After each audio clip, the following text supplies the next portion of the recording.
Je, wajua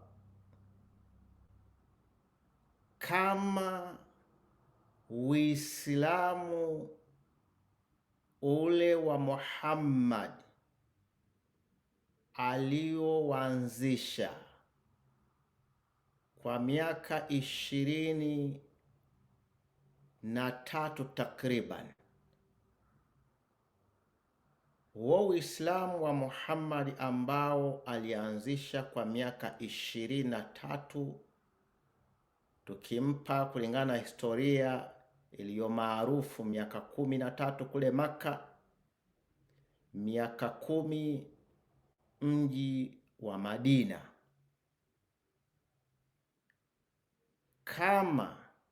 Ama nitumie neno light, huo Uislamu ndio ungekuwa ungeendelea Uislamu huo ule ambao kawaanzisha Muhammad. Nataka nikwambie neno hili ambalo na hakika Wakristo baadhi yao wengi watalipinga na kuniona mtu ajabu, na Waislamu wasiokuwa na knowledge katika Uislamu wao ila mazoea pia wataniona kuwa ajabu. Lakini huo Uislamu huo ambao kawaanzisha Muhammad kwa miaka hiyo 23, kama ndo Uislamu uliendelezwa baada ya kufa kwake, nataka nikwambie leo ni tarehe 1 mwaka wa 2026 mwezi wa kwanza, na kuhakikishia nchi nyingi za Kiislamu nchi nyingi zingekuwa za Kiislamu. Kumradhi, nchi nyingi, si zote, lakini nchi nyingi zingekuwa ni nchi za Kiislamu. Hili silizungumuza na maamuma, hili silizungumuza na Mkristo ambaye haelewi historia ya Ukristo. Hapana, nalizungumza na Mkristo ambaye amesoma historia ya Uislamu na amesoma historia ya Ukristo. Muislamu ambaye amesoma historia ya Uislamu, na unapousoma Uislamu lazima uugawe Uislamu wa kipindi cha Maka, miaka hiyo 13, kisha njoo usome Uislamu kipindi cha miaka 10 Madina, na usome Uislamu siku aliyofariki Muhammad, ikisemekana ni siku ya Jumatatu. Anza kuusoma Uislamu. Usome Uislamu ambao ulikuwepo wa Abu Bakar, Umar, Uthman, Ali. Sasa kama nilivyotangulia kusema, kwa mtu ambaye masomo yake ni ya kubishana, utasikia sema bwana, Uislamu ni ule ule. Ukimsikia mtu akisema hivyo, usimlaumu. Nini maana yake na lengo gani? Nini nachojaribu kusema? Narudia tena kusema light. Sisi wa Kristo, kabla sijaendelea, tuna haki ya kusema tunamshukuru Jehova na mwanawe Yesu Kristo aliye hai. Muawiya, kina Abubakar, Muawiya, wacha tutoke kwa mahalifa wanne kwanza. Tuanzie katika Muawiya hapo na wajukuu wake, ama Bani Umayya ukipenda. Hakika hawangepunguza kasi ya huo Uislamu aliokuja nao Muhammad. Nadhani Wakristo wengi wangeamka na kuhubiri kwa kasi sana, lakini kwa sababu ule Uislamu wa Muhammad ulipunguzwa na Bani Umayya, Waislamu wenyewe, ndio naona Wakristo wengi wamerelax, hawana haja ya kuhubiri. Huu mnaoona Uislamu huu asilimia kubwa sio ule wa Muhammad. Ukisema hivyo ukiwa na tusi la haraka haraka, hebu niporomoshe hapo kwenye message.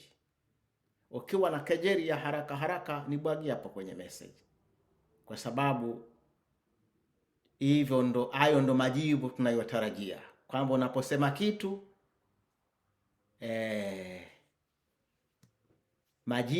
majawabu ambayo unatarajia, na we mjinga, mpumbavu, hojui. Sawa sawa, nimalizie, sitaki pawe parefu. Ukisoma historia kwa makini, bila chuki, wewe Mkristo ukitaka kuujua Uislamu, usiusome Uislamu kwa chuki ama kutafuta vile ulivyosikia mwalimu fulani anasema. Utapoteza akili zako na hakuna siku utauelewa Uislamu. Na wewe Muislamu vile vile usiusome Ukristo kwa kuzichukua zile aya unazozisikia wahadhiri wa Kiislamu wakizinuku kimakosa ndani ya Biblia, ukenda nazo. Hapo patazuka unaitwaje? Patazuka mkorando wa matusi ambao ni mkubwa sana, sababu wewe hujajua yule mwalimu katoa hiyo aya kaipa tafsiri gani, wewe ushaichukua vile vile, wanakwenda kurushiana kwa mitandao. Na ndio nikasema hiki kipande cha somo hiki ama hayo maneno yazungumza hayatawapendeza baadhi ya watu pande zote mbili. Sio kila Muislamu anayesema Yesu si mwana wa Mungu, sio kila Muislamu anayekuja kujadili na Mkristo anaufahamu Uislamu. Na hayo ndo makosa. Unakuja kumhubiria Mkristo na wewe mwenyewe hujui Uislamu, unatarajia patakuwa na furaha na amani? Wewe Mkristo vile vile usimhubirie Muislamu before kujua imani yako, pana hatari sana. Sasa hebu nisome aya 2-3. Nianzie kwenye Qur'ani. Qur'ani sura ya 3. Sura ya 6. Light. Narudia, Uislamu aliokuja nao Muhammad ungekuwepo, Wakristo wengi wangeamka, wangehubiri. Lakini kwa sababu Uislamu uliopo, Waislamu wengi hawafate Qur'ani wala hawafate hadithi, ila ni maneno tu. Mfano, Qur'ani inamshauri Muislamu hivi, mfano. Sasa kabla sijasoma aya, mtu asema unataka waifate. Sasa wewe ndio utaniambia kwa hizi aya wanafaa kuifata Qur'ani ama wanafaa wasiifate. Sasa wewe ndio utaniambia. Qur'ani sura ya 6 aya yake ya 108. 6:108 inasema, wala tasubbu alladhina yad'una min dunillahi, wala msiwatukane wale ambao wanaabudu kinyume na Mwenyezi Mungu. Kwa nini? Fayasubbu Allah. Lengo la Qur'ani kuwaonya Waislamu wasiwatukane wale wanaoabudu kinyume na Mwenyezi Mungu. Kuna kitu fayasubbu Allah, watamtukana Allah. Tena nakisema nini? Adwan bighairi ilmi, watamtukana nini? Kwa jeuri pasipokuwa na elimu. Kwa sababu gani? Kama Waislamu wangefuata aya hii kwamba hata wakikutana na mpagani wasimtukane, unadhani pangekuwa na ugomvi katika debate? Hii aya inalenga wale ambao hawana dini kabisa, yani wanaabudu mizimu. Unafikiri ungekuwa na kuna Waislamu wanaifuata? Hawa Waislamu wanaokutana nao kwenye mitandao, hii aya wanaifuata? Nikupe aya nyingine. Twende katika Qur'ani sura ya 29 aya yake ya 40. 29 verse 46. Chapter 29 verse 46.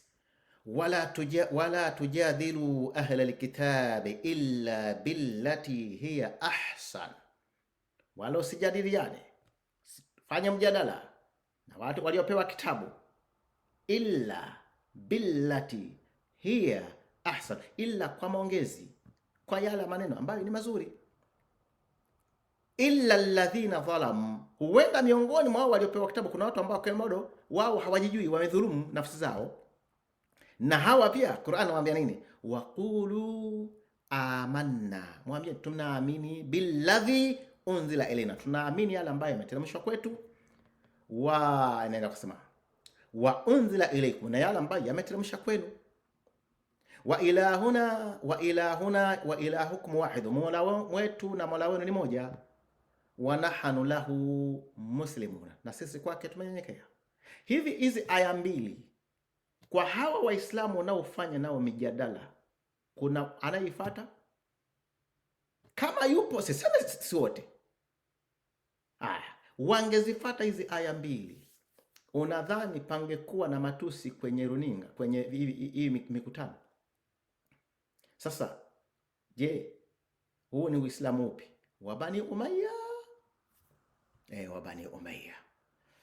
Niongeze aya nyingine, aya Qur'an sura 100, Qur'an chapter 16 verse 125 inasema, id'u ila sabili rabbika bilhikmati wal maw'izati hasana, waita watu, walingania watu katika njia ya Mola wako kwa hikima na mawaidha, maneno, mafundisho mema. Wajadiluhum billati hiya ahsan, wajadiluhum billati hiya ahsan, nujadili nao kwa yale yaliyo mazuri, majadala mazuri. Inna rabbaka, hakika Mola wako, huwa a'lam biman dhalla an sabilihi wa huwa a'lam bil muhtadin. Hizi ni aya 3 zinatosha. Sasa wewe msikilize huyo Muislamu unayejadili naye, ambaye amejipa kuitwa shekhe, mufti, ulama. Uniwezi mimi Qur'ani hapa, Biblia hapa, hadithi hapa, really? Seriously? Wakristo Biblia inatuambia nini? Nisome aya 2-3 tena. Wakristo Biblia inatuambia hivi katika Wakolosai sura ya 4, kama sijakosea, sura ya 4 tuanzie aya ya 5. Enendeni kwa hikima mbele yao walio nje, wamo katika zizi la Bwana Yesu Kristo aliye hai, mkiukomboa wakati. Verse 6, maneno yenu yawe na neema siku zote, maneno yenu yawe na neema siku zote, yakikolea munyu, mpate kujua jinsi iwapasavyo kumjibu kila mtu. Niongeze aya nyingine, acha niongeze aya 1-2 nimalizie hapo ninapokusudia. Nafikiri atakuwa kitabu cha Petero wa kwanza 3 ngapi, kama sijakosea. Petero wa kwanza 3 aya yake ya 15. Petero wa kwanza 3:15. Mwe tayari siku zote, Wakristo mwe tayari siku zote kumjibu kila mtu awaulizaye habari za tumaini lenu, la tumaini lililo ndani yenu.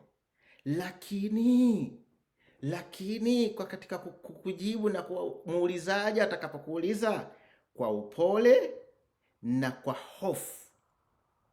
Kwani Biblia inafundisha tuwe waoga? No, haijafundisha tuwe waoga. Nini maana ya hofu? Kilichotangulia ni upole kisha hofu. Maanake unapokuwa na mjibu utie hofu, usije ukamkwaza au ukatamka maneno ambayo yanaweza kusababisha vita. Hofu kwa kutenda dhambi inakubaliwa, yaani hofu kwa kutotenda dhambi inakubaliwa. Ni mnukuu mwenyewe mwanzilishi wa imani yetu Yesu Kristo aliye hai katika ile Mathayo sura ya 11 aya yake ya 20 na ngapi ile? 11:20, jitie 29. Jitieni ile yangu, mjifunze kwangu, kwa kuwa mimi ni mpole na mnyenyekevu wa moyo, nanyi mtapata raha nafsini mwenu. Na katika maandishi mengi ambayo siwezi nikayatoa, tunajua vitendo, tunda la Roho ni lipi? Tunda la Roho, Mkristo ukiwa na Roho Mtakatifu ni nini? Sasa hapa mtu anaweza kakimbilia, sasa ina maana tusivisome vitabu vya Islamu? Tofautisha ya kutoa hoja ambaye imeandikwa ukamwelezea Muislamu na tofautisha na matusi. Ingawa Muislamu yoyote ambaye hana knowledge anafata Uislamu wa Bani Umayya, chochote utakachonukuu ndani ya Qur'ani, ndani ya hadithi, yeye hata kupa jibu, atadhani ni matusi. Sasa Muislamu aina hiyo pia mwepuke. Umetoa aya, unataka jibu, yana kutukana. Huyu ni Bani Umayya. Kwa hivyo ndugu zangu wa Kristo, tunamshukuru Mungu kwamba sasa tunajadili na Waislamu ambao si wote wanaofuata Bani Umayya, lakini Bani Umayya walifanya kazi nzito ya kupunguza makali ya ule Uislamu aliyokuja nao Muhammad. Na hata kama umepungua makali, tuamke tufanye kazi ya Mungu. Mungu awabariki.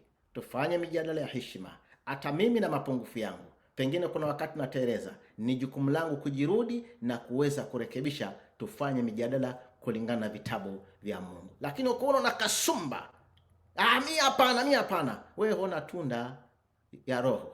Wewe huna tunda la Roho Mtakatifu kabisa. Waislamu wao sitaki kuwazungumza zaidi, ila nimegusia. Mungu atubariki, atupe umoja katika jina la Yesu Kristo aliye hai. Amen.